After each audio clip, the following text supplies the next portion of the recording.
Honda ADV 350 και αν θέλεις και το 2026 να καβαλήσεις το κύμα των crossover scooters, η Honda σου προσφέρει το γνωστό μεσαίου κυβισμού scooter της με δώρο τα προβολάκια και τα κάγκελα μέσα στην τιμή και για αυτή τη χρονιά.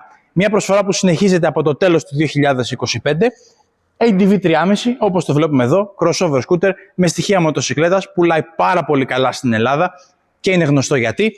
Με τα προβολάκια που βλέπουμε εδώ και θα δείτε και στα βοηθητικά πλάνα, όπως επίσης και τα προστατευτικά κάγκελα μέσα στην τιμή. Δώρο. Και αν αγοράσετε την έκδοση με τη βαλίτσα και πάλι επωφελείστε από την προσφορά και έχεις τα προβολάκια και τα κάγκελα πάλι δώρο. Από 7.290 ευρώ η τιμή παραμένει όπως είναι, αλλά ο εξοπλισμός ανεβαίνει. Honda ADV 3,5 λοιπόν.